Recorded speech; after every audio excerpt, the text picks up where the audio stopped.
आप देख रहे हैं स्टार भारत न्यूज और मैं हूं आपके साथ स्वप्निल यादव। वक्त हो चला है देश और दुनिया की बड़ी खबरों का, तो रुक करते हैं खबर की ओर। यूपी के जौनपुर की शाहगंज तहसील में अजीबोगरीब मामला सामने आया है। बता दें कि एक चपरासी ने जिलाधिकारी से न्याय की मांग की है और लिखा कि घूस के पैसे में नहीं मिलती हिस्सेदारी। Bureau report, star Bharat news. नमस्कार, आप देख रहे हैं स्टार भारत न्यूज और मैं हूं आपके साथ स्वप्निल यादव। वक्त हो चला है देश और दुनिया की बड़ी खबरों का, तो रुक करते हैं खबर की ओर। उत्तर प्रदेश राज्य महिला आयोग की उपाध्यक्ष बनाए जाने से मुलायम सिंह की बहू अपर्णा यादव नाराज बताई जा रही है। सूत्रों ने बताया कि अपर्णा यादव ने बीजेपी में अपनी बात को टॉप लेवल पर पहुंचाया है और जल्द हल निकलने की बात बोली गई है। सूत्रों के मुताबिक अपर्णा शुक्रवार देर शाम को दिल्ली जाकर शीर्ष नेतृत्व से मिल सकती है। बताया जा रहा है कि अपर्णा यादव के लिए ये पद उनके कद के हिसाब से काफी छोटा है और वो इसी से नाराज है। सूत्रों ने बताया कि शिवपाल सिंह यादव समेत सपा के 2 बड़े नेताओं ने अपर्णा यादव से संपर्क किया और अभी हाल ही में अपर्णा ने शिवपाल यादव से मुलाकात भी की थी। वहीं यूपी बीजेपी अध्यक्ष भूपेंद्र चौधरी ने किसी भी नाराजगी से साफ इनकार कर दिया है। फिलहाल अपर्णा के अगले कदम पर बीजेपी और सपा की निगाहें हैं। अपर्णा ने भी खुलकर सार्वजनिक तौर पर अभी कुछ नहीं बोला है। आपको बता दें कि हाल ही में उत्तर प्रदेश सरकार ने आगरा की बबीता चौहान को राज्य महिला आयोग का अध्यक्ष और अपर्णा यादव और चारू चौधरी को उपाध्यक्ष मनोनीत किया है। मंगलवार को इसकी अधिसूचना जारी की गई। अपर्णा यादव मुलायम सिंह यादव के छोटे बेटे प्रतीक यादव की पत्नी है और विधानसभा चुनाव से पहले समाजवादी पार्टी छोड़कर भाजपा में शामिल हो गई थी। राज्यपाल ने बबीता चौहान और अपर्णा यादव को 1 वर्ष की अवधि के लिए नामित भी किया है। राज्य सरकार इनका कार्यकाल बढ़ा भी सकती है। Bureau report, star Bharat news. नमस्कार, आप देख रहे हैं स्टार भारत न्यूज और मैं हूं आपके साथ स्वप्निल यादव। वक्त हो चला है देश और दुनिया की बड़ी खबरों का, तो रुक करते हैं खबर की ओर। डिप्टी सीएम केशव प्रसाद मौर्य के परिवार के लोग सदमे में हैं। बता दें कि ये सदमा एक भयानक हादसे का है और हादसे का शिकार हुए केशव मौर्य के बेटे योगेश मौर्य, जिनका रायबरेली में एक्सीडेंट हो गया। बताया जा रहा है कि योगेश मौर्य की कार को अज्ञात वाहन ने टक्कर मार दी और फरार हो गया। जिस वक्त ये हादसा हुआ उस वक्त कार में केशव मौर्य के बेटे योगेश मौर्य के साथ उनकी पत्नी अंजलि और बेटी अग्रिमा भी मौजूद। बताया जा रहा है कि यह हादसा जगतपुर थाना क्षेत्र में ऊंचाहार रोड पर दुर्गा होटल के पास हुआ और योगेश मौर्य रायबरेली के जगतपुर स्थित अपने ससुराल अपनी बेटी और पत्नी को लेने गए हुए थे और यहां से वापस अपने घर प्रयागराज वापस लौटते वक्त ऊंचाहार रोड पर दुर्गा होटल के सामने बेकाबू ट्रक ने उनकी कार को जोरदार टक्कर मार दी। Bureau report, star Bharat news.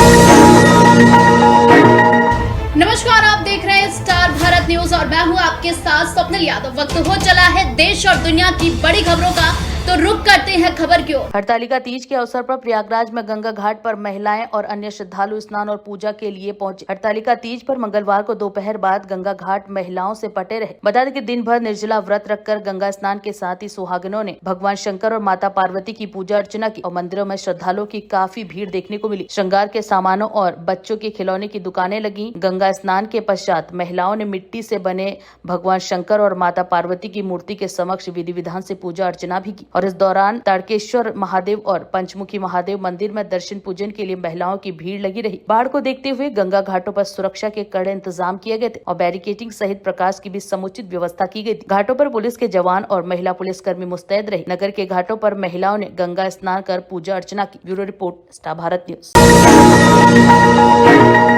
नमस्कार, आप देख रहे हैं स्टार भारत न्यूज और मैं हूं आपके साथ स्वप्निल यादव। वक्त हो चला है देश और दुनिया की बड़ी खबरों का, तो रुक करते हैं खबर की ओर। भद्राचलम में गोदावरी का जल स्तर बढ़ गया है। बता दें कि राज्य में और अधिक भारी बारिश के पूर्वानुमान के साथ भद्राचलम और मनुगुरु डिवीजनों में गोदावरी नदी के किनारे रहने वाले निवासियों में बाढ़ के बढ़ते पानी को लेकर चिंता बढ़ती जा रही है। जिला प्रशासन ने बुधवार दोपहर को जल स्तर 43 फीट तक पहुँचने के बाद बाढ़ की पहली चेतावनी जारी। रात 10 बजे तक जल स्तर 44.2 फीट तक पहुँच गया था। अधिकारियों ने अनुमान लगाया कि गुरुवार सुबह तक ये 48 फीट के दूसरी चेतावनी स्तर तक पहुँच सकता है। जिला कलेक्टर जितेश वी पाटिल ने निचले इलाकों में रहने वाले लोगों से सुरक्षित स्थानों पर जाने का आग्रह किया है। स्थिति के और बिगड़ने की आशंका को देखते हुए जिला अधिकारी बाढ़ के खतरे के निशान को पार करने की स्थिति में राहत शिविरों की व्यवस्था कर रहे हैं। भारी बारिश के कारण जिला कलेक्टर ने 6 सितंबर तक सभी शैक्षणिक संस्थानों में अवकाश भी घोषित कर दिया है। गोदावरी के ऊपरी जलग्रहण क्षेत्रों में भारी बारिश के कारण नदी में भारी जल प्रवाह हुआ है, जिसके कारण अधिकारियों को 2 गेट खोलने पड़े, जिससे नदी में लगभग 5,974 क्यूसेक पानी छोड़ा छोड़ा गया है और इस बीच आंध्र प्रदेश के चिंतूर में सबरी नदी का जलस्तर 30 फीट तक बढ़ गया है। किन्नर सानी नदी में भी जल प्रवाह हो रहा है और इसका जलस्तर बढ़ रहा है। अधिकारी जरूरत पड़ने पर परियोजना के गेट खोलने की तैयारी कर रहे हैं। मौसम विभाग ने अगले 2 दिनों तक भारी बारिश जारी रहने की चेतावनी भी जारी कर दी है। जिला प्रशासन ने लोगों को घरों के अंदर रहने की सलाह दी है और मछुआरों को नदियों में न जाने की सलाह दी है। Bureau report, star Bharat news.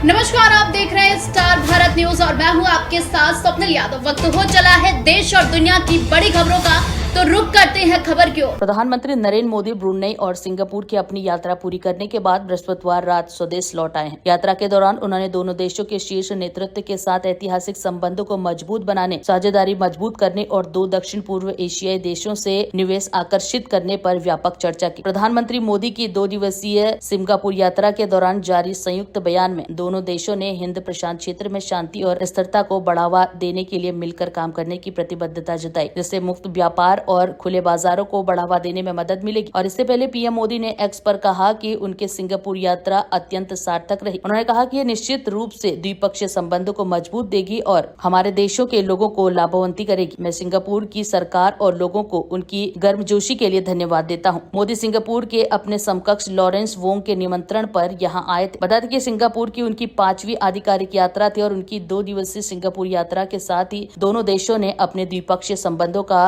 दायरा व्यापक रणनीति साझेदारी तक बढ़ाते हुए सेमीकंडक्टर में सहयोग सहित 4 समझौता ज्ञापकों पर हस्ताक्षर किए। और इससे पहले मोदी ने वोंग से मुलाकात की और इस दौरान दोनों नेताओं ने आर्थिक संबंधों में मजबूत प्रगति का जायजा लिया। उन्होंने रक्षा एवं सुरक्षा, समुद्री क्षेत्र, शिक्षा, कृत्रिम बुद्धिमत्ता, विज्ञान और प्रौद्योगिकी क्षेत्रों एवं मौजूद सहयोग की समीक्षा भी। मोदी और वोंग ने सेमीकंडक्टर विनिर्माण प्रतिष्ठान का दौरा भी किया। पीएम वोंग के साथ वार्ता से पहले मोदी का सिंगापुर के संसद भवन में भव्य स्वागत किया गया। उन्होंने आगंतुक पत्रिका पर भी हस्ताक्षर किया और मोदी ने सिंगापुर के राष्ट्रपति थर्मन से भी मुलाकात की और दोनों देशों के बीच द्विपक्षीय सहयोग को व्यापक एवं गहरा बनाने के अवसरों पर भी चर्चा हुई। Bureau report, star Bharat news.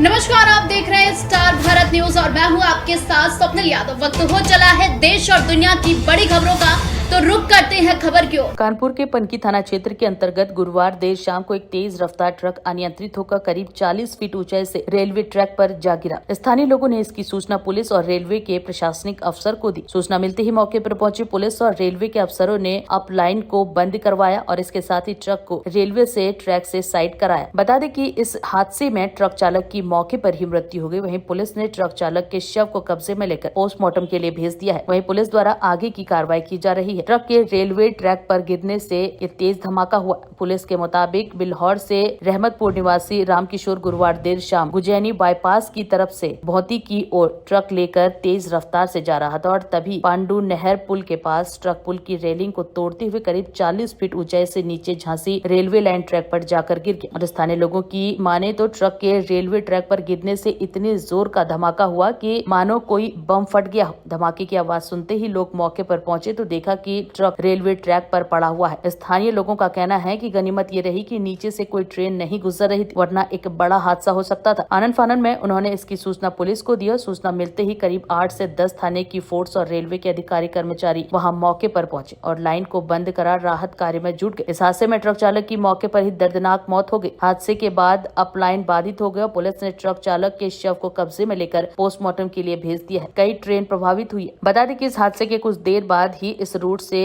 Govindpur station से चित्रकूट एक्सप्रेस रवाना होने वाली थी, जिसे हादसे की जानकारी मिलते ही स्टेशन पर ही रोक दिया गया और हादसे के बाद से कुछ ट्रेन भी प्रभावित हुई हैं। कानपुर झांसी रेलवे लाइन पूरी तरीके से ठप हो गई है। ट्रक के नीचे गिरने के दौरान रेलवे की ओएसटी लाइन भी टूट गई है। Bureau report, star Bharat news.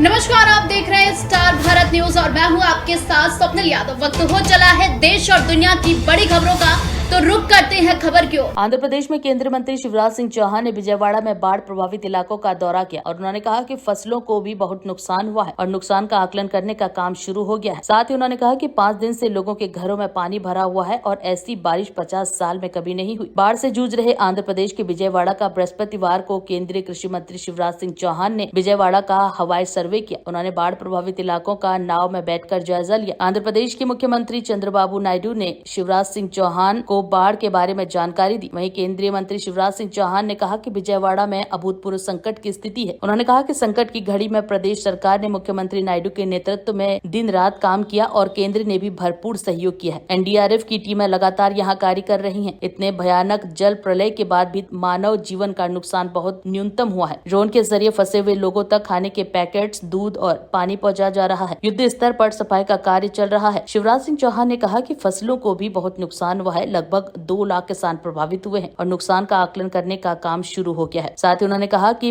5 दिन से लोगों के घरों में पानी भरा हुआ है और ऐसी बारिश 50 सालों में कभी नहीं हुई। मुख्यमंत्री एन चंद्रबाबू नायडू की टीम को धन्यवाद की कठिन परिस्थिति में राज्य सरकार और अन्य फोर्स लगे हुए हैं। केंद्र सरकार राज्य सरकार के साथ खड़ी है। साथ ही उन्होंने भाजपा प्रदेश अध्यक्ष दग्गू बाती ने राज्य मंत्री नारा लोकेश के साथ विजयवाड़ा में प्रकाशम बैराज का निरीक्षण किया और तेलंगाना के लोगों को राहत के लिए वित्त मंत्रालय ने बीमा कंपनियों को सख्त निर्देश दिए हैं। बता दें कि वित्त मंत्रालय का कहना है कि बारिश और बाढ़ से प्रभावित लोगों के दावों को सार्वजनिक क्षेत्र की बीमा कंपनियां तेजी से निपटाएं और वित्त मंत्रालय ने निर्देश दिए कि बीमा कंपनी अपनी नोडल अधिकारी के नाम और संपर्क नंबर व्यापक रूप से जगह जगह चस्पा करे। मंत्रालय ने बीमा कंपनियों को दावा प्रक्रिया को सरल बनाने और विशेष शिविर लगाने के निर्देश दिए। Bureau report, star Bharat news. Chandrashekhar Lokesh ji IT minister यहाँ के, लोकल सांसद और बीजेपी की प्रदेश अध्यक्ष जी भी हैं। 5 दिन से लोगों के घरों में अभी पानी है। हम जिस क्षेत्र में आए हुए हैं, बुढ़मेरू जो नहर थी उसके ब्रीच होने के कारण और ऐसी बारिश कभी 50 सालों में नहीं हुई, एक साथ भयानक बारिश होने के कारण ये स्थिति बनी है। ये बात सच है कि 5 दिन लगातार हो गए हैं तो जनता को परेशानियां हैं, लेकिन मैं यहाँ के मुख्यमंत्री श्रीमान चंद्रबाबू नायडू जी, उनकी टीम को और हमारी प्रदेश की सरकार को बधाई दूंगा। इतनी कठिन परिस्थितियों में कर्मचारी और अधिकारी और हमारे पॉलिटिकल लीडर्स, हमारे जनप्रतिनिधि, एमपी, एमएलए दिन और रात लगे हुए हैं। लोगों तक राशन, पका हुआ भोजन, पीने का पानी, दूध जैसी चीजें पहुंचा रहे हैं। इतने पानी में भी कि जहां जाना कई बार मुश्किल होता है और जहां से नहर ब्रीच हुई है उसको जोड़ने के लिए दिन और रात राज्य सरकार काम कर रही है।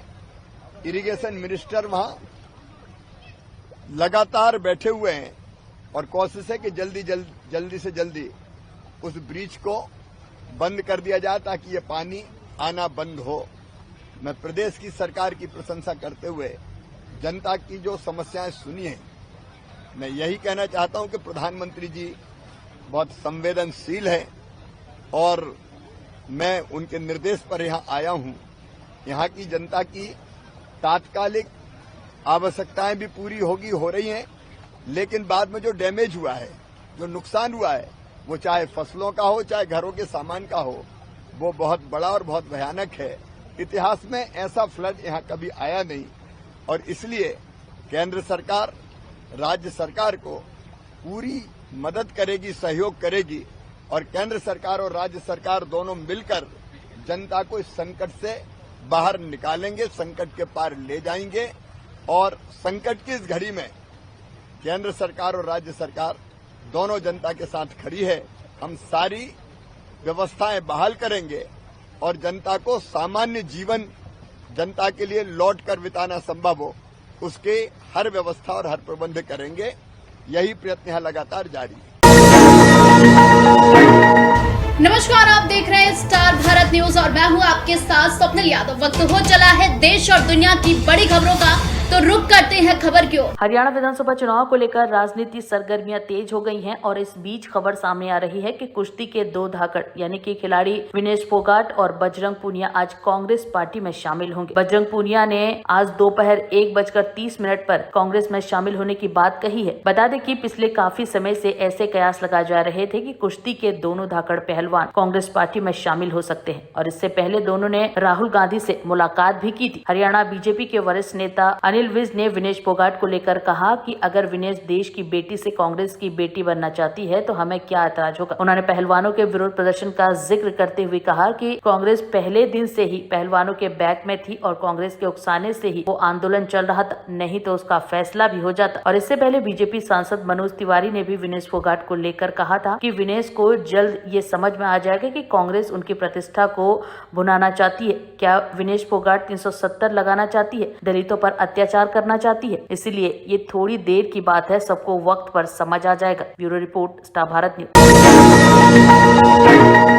नमस्कार, आप देख रहे हैं स्टार भारत न्यूज और मैं हूं आपके साथ स्वप्निल यादव। वक्त हो चला है देश और दुनिया की बड़ी खबरों का, तो रुक करते हैं खबर की ओर। केंद्रीय स्वास्थ्य मंत्री सह भारतीय जनता पार्टी के राष्ट्रीय अध्यक्ष जेपी नड्डा अपने 2 दिवसीय बिहार दौरे पर पटना पहुंच गए हैं। पटना एयरपोर्ट पर भाजपा नेताओं ने अपने राष्ट्रीय अध्यक्ष का शानदार स्वागत किया और इस दौरान बिहार भाजपा के प्रदेश अध्यक्ष दिलीप जायसवाल, डिप्टी सीएम सम्राट चौधरी, विजय कुमार सिन्हा, स्वास्थ्य मंत्री मंगल पांडे समेत कई बड़े भाजपा नेता मौजूद थे। राष्ट्रीय अध्यक्ष के स्वागत में बड़ी संख्या में भाजपा के कार्यकर्ता भी पटना पहुंचे और स्वास्थ्य मंत्री एयरपोर्ट से सीधे बीजेपी के कार्यालय में पहुंचे, जहां उन्होंने पार्टी के नेताओं और कार्यकर्ताओं से मुलाकात की। पार्टी कार्यालय में बिहार के विभिन्न जिलों से भारी संख्या में क्षेत्रीय नेता और कार्यकर्ता जुटे थे और वहां भी उनका भव्य स्वागत किया गया। वहां से जेपी नड्डा मुख्यमंत्री नीतीश कुमार के सरकारी आवास के लिए रवाना हो गए हैं, जहां सीएम के साथ राज्य के विकास और राजनीतिक हालात पर चर्चा होगी। वहीं मीडिया रिपोर्ट्स के मुताबिक जेपी नड्डा मुख्यमंत्री के आवास पर भोजन करेंगे और कुछ देर आराम करने के बाद IGIMS परिसर स्थित स्वास्थ्य सुविधाओं का उद्घाटन और लोकार्पण करेंगे। इस दौरान सीएम नीतीश कुमार भी उनके साथ जा सकते हैं। जानकारी के मुताबिक जेपी नड्डा 2 दिन यानी कि 6 और 7 सितंबर को बिहार में रहेंगे और इस दौरान उनके कई कार्यक्रम तय किए गए हैं। केंद्रीय स्वास्थ्य मंत्री जेपी नड्डा पटना स्थित IGIMS परिसर में 188 करोड़ की लागत वाले चक्षु संस्था तथा स्वास्थ्य विभाग की ओर से 850 करोड़ की योजनाओं का शिलान्यास और उद्घाटन करेंगे। पटना के बाद स्वास्थ्य मंत्री का भागलपुर जाने का कार्यक्रम है। भागलपुर में जवाहरलाल नेहरू मेडिकल कॉलेज में 200 बेड वाले सुपर स्पेशलिटी ब्लॉक का उद्घाटन करेंगे और इसके बाद यहां से वो गया जाएंगे। गया में अनुग्रह नारायण मेडिकल कॉलेज में सुपर स्पेशलिटी ब्लॉक का उद्घाटन करेंगे और ये भी 200 बेड का बनाया गया है। फिर शाम को पटना लौट आएंगे और 6 सितंबर की शाम को वो पार्टी कार्यालय में बिहार भाजपा के नेताओं संग बैठक करेंगे। जेपी नड्डा 7 सितंबर को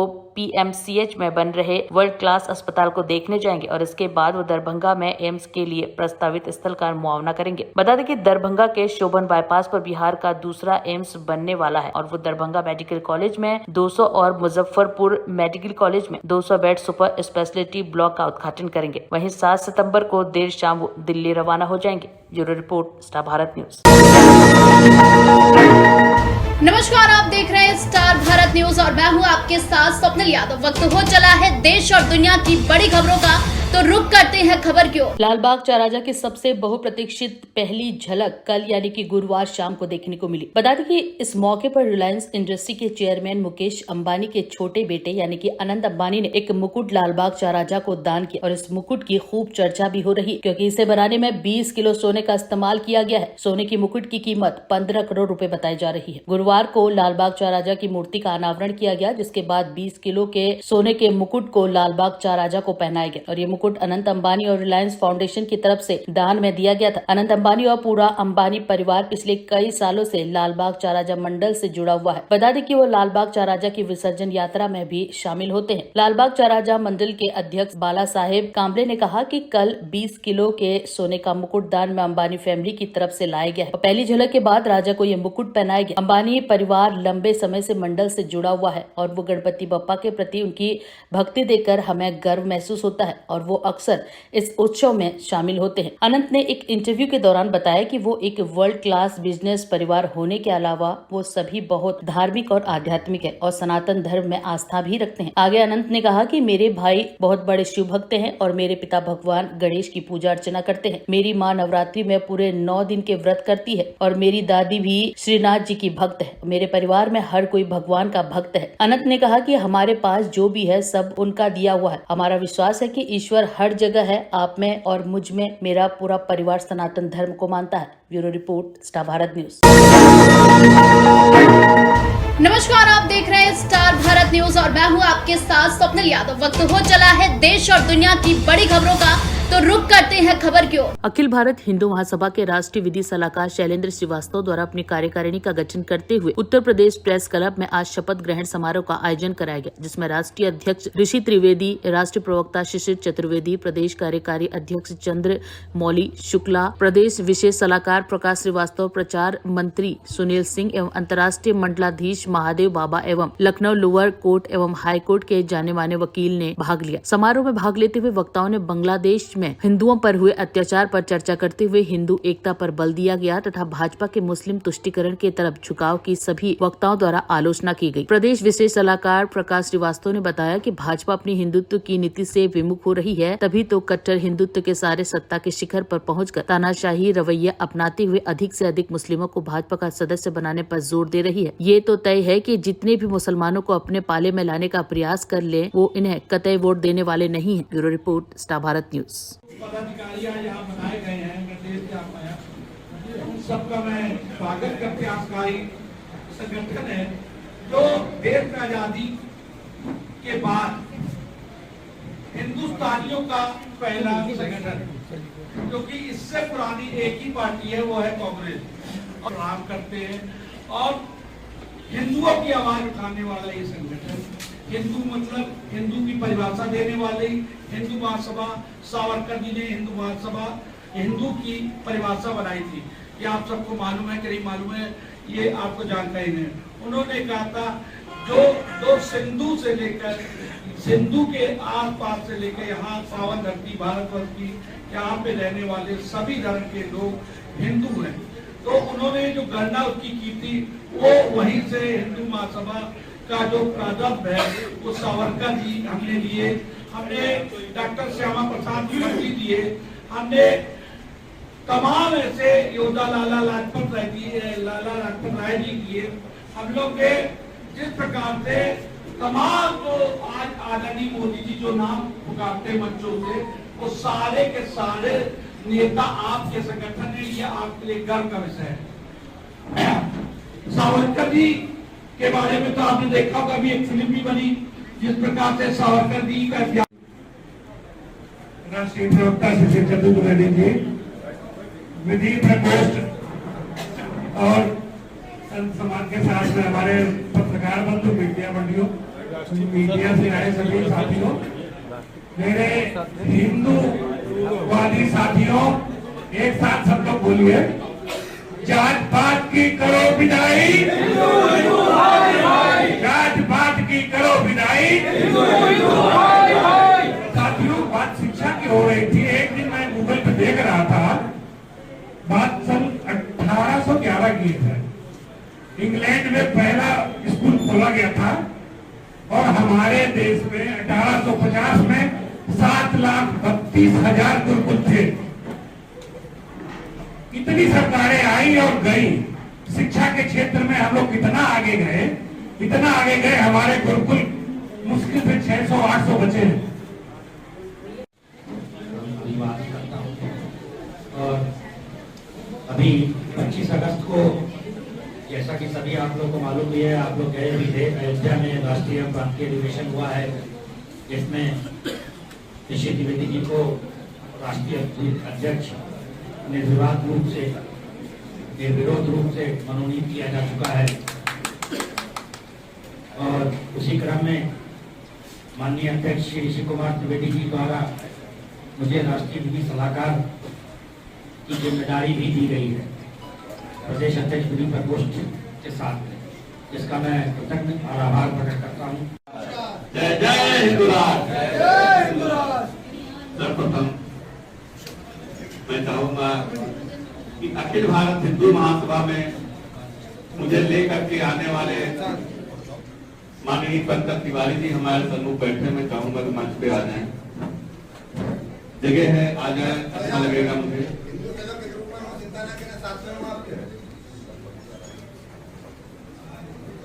साथियों, आज विधिक प्रकोष्ठ अधिवक्ताओं का शपथ ग्रहण समारोह अखिल भारत हिंदू महासभा के तत्वाधान में आयोजित हो रहा है। सबसे महत्वपूर्ण संघर्ष ही है, चाहे हम राम जन्मभूमि को जीते, तो भी अधिवक्ताओं की ही बदौलत जीते हैं, क्योंकि हिंदू महासभा अखंड आर्यवर्त आर्य त्रिवेणी महासभा एवं अखिल भारत हिंदू महासभा त्रिवेणी के सदस्य के रूप में शपथ एवं संकल्प लेता हूँ कि मैं एक हिंदू होकर एक सनातनी होकर भारत में रहूंगा जातियों में नहीं बटूंगा।